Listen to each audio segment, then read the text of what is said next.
Iron ಟ್ಯಾಬ್ಲೆಟ್ಸ್ನ ಯಾವ ರೀತಿ ತಗೊಂಡ್ರೆ ಹೆಚ್ಚು ಬೆನಿಫಿಟ್ಟು? ನಾನು doctor Vandana Veerendra, fertility specialist, Jeeva IVF, Hassan. 3 ತಿಂಗಳಾದಮೇಲೆ ಯೂಶಲಿ ಐರನ್ ಟ್ಯಾಬ್ಲೆಟ್ನ ಪ್ರೆಗ್ನೆನ್ಸಿಲಿ ಪ್ರಿಸ್ಕ್ರೈಬ್ ಮಾಡ್ತೀವಿ. ಇದನ್ನು ಯಾವ ರೀತಿ ತಗೊಂಡ್ರೆ ಬೆನಿಫಿಟ್ಟು ಅನ್ನೋದನ್ನು ತಿಳಿಸ್ತೀನಿ. ಖಾಲಿ ಹೊಟ್ಟೆಲಿ ತಗೊಳ್ಳೋದ್ರಿಂದ ಅಬ್ಸರ್ಪ್ಷನ್ ಜಾಸ್ತಿ, ಆದರೆ ಪ್ರೆಗ್ನೆನ್ಸಿಲಿ ಅಸಿಡಿಟಿ ಕೂಡ ಜಾಸ್ತಿ ಆಗುತ್ತೆ.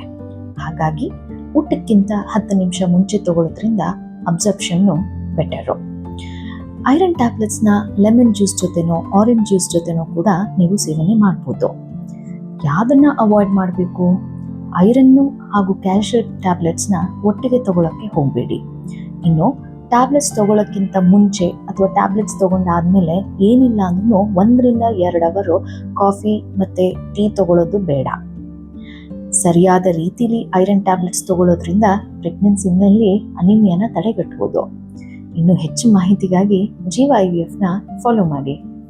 ಧನ್ಯವಾದ.